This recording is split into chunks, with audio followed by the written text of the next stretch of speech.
These elections in Kerala are extremely interesting because for the first time since 1982, it looks like the cycle of elections in the state, where one election goes to the LDF and the next election goes to the UDF and then the third one goes to the LDF again. It looks like that might be broken for the first time. And there are a couple of reasons why this is happening. The first reason, of course, is that Pinarayi Vijayan, the current chief minister, has acquired a reputation for being an efficient administrator, which seems to be helping. The second thing, if you look at his own party, which is the CPIM, all the factionalism that used to be there is no longer there. He's clear de facto number one. Kerala is also a state where the party that usually wins the panchayat election manages to do well in the local polls. And in the panchayat elections that happened in November, the LDF did well. Not only did it do well, this was the first time that it actually went in for its practice of renewal of candidates, which it's practicing in the assembly elections also, where it is saying anyone who's been elected twice will not be fielded, twice in a row will not be fielded.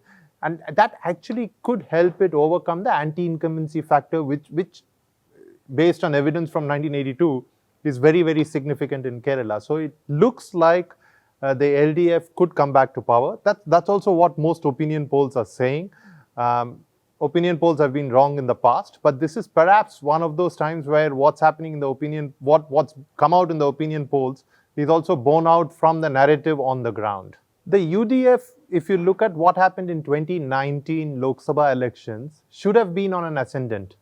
Because the 2019 Lok Sabha election basically threw up one fact. The Congress had become largely a Kerala party, looking at the number of MPs from Kerala who were there in the Congress. And one would have expected that to carry on into these assembly elections. There's also anti-incumbency. The fact that the party, the coalition in power keeps changing, the front in power keeps changing.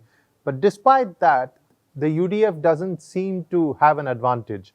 And this can largely be attributed not so much to Rahul Gandhi, because I think his campaign is actually helping in the state. But I think what has happened is there is significant factionalism within the Congress. So you have the Chenitala camp and you have the Chandy camp, and I think there is just so much factionalism there. It's going to cost them this election. It's also factionalism that has resulted in the exit of some congressmen. It is factionalism that has resulted in the exit of some parties which were historically part of the LDF. So the Kerala Congress money, for instance, used to be part of the UDF, has now left and has become part of the LDF. It's a very smart alliance. The same way you have PC Chacko, who's left the Congress and he's joined the Nationalist Congress Party, and the LDF was very quick to get into an alliance with him. So I think they've played the alliance game right. The reason why these people left the UDF was because of factionalism within the Congress. And I think that is probably going to be the major factor that's going to cause this grouping the election. You know, the interesting thing about elections in Kerala, and we had a large feature about this in Hindustan Times. The interesting thing about elections in Kerala is that before every election, there is a scandal. Sometimes it's sleaze, sometimes it's corruption, sometimes it's a combination of both, but there is invariably a scandal. And there's a long history of things. Some of these are obviously scandals where there is no truth. Because if you look at this whole spying case where an Indian space scientist was framed, there was no substance at all in it. The whole thing was a frame up. But there are some times when there is substance in the case. The interesting thing is the grouping which has invariably been able to take advantage of this is the LDF. The LDF has usually benefited from these scandals because it's gone out and created noise, managed to amplify them very well, and it has been a contributing factor in them coming to power at least a few times. This time, of course, the LDF is at the receiving end. The whole Swapna Suresh and gold smuggling controversy that has happened in Kerala, for instance. And the chief minister, his office was embroiled in this controversy because one of his close associates in the chief minister's office, his name came up, he was actually arrested. and then he's out on bail. But somehow I think Vijayan has managed to sequester himself from the controversy to some extent. It is not on the ground as big an issue as one would have expected it to be. He's also managed to create a narrative of the central government using all its power and all its agencies to go after him. Now, we do know that there was smuggling happening, and we do know that the diplomatic baggage route was used, the UAE consulate was clearly the conduit thanks to these employees that they had, Sarit Nair and Swapna Suresh and everyone else.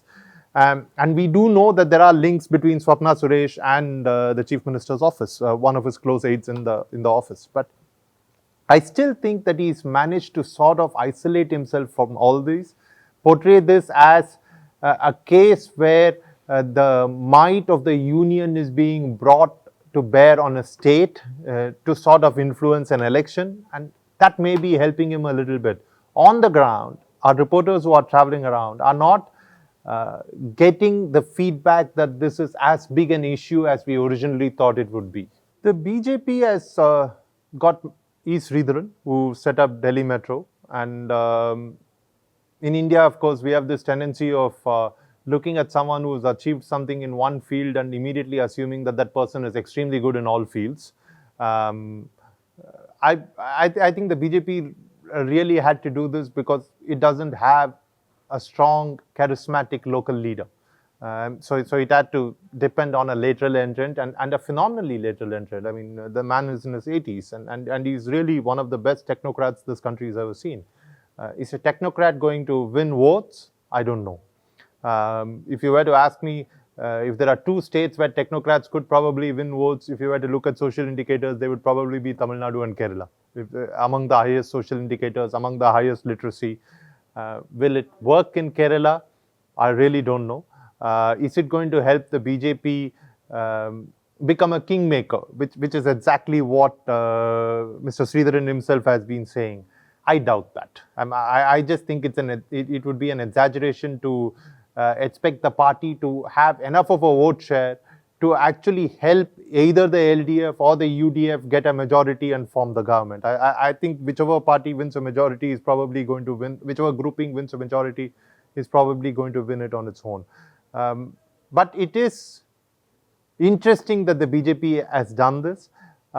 Very different from their approach in any of the other states where they've really made a late entry. If you look at West Bengal, for instance, and if you look at what they did in West Bengal, or what they are doing in West Bengal right now, it's very different from what they're doing in Kerala. In West Bengal, at the foundational level of their strategy is an effort to consolidate the vote of the tribals and the most backward classes, and on top of that you have other issues which are there. Is there polarization? Of course it's there, but I think that's a second layer on top of this foundation that's there.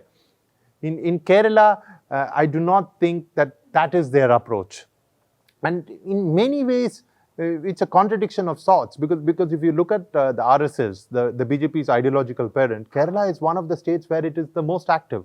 I think I may be mistaken, but I think it's probably the state where the RSS has the most number of shakas.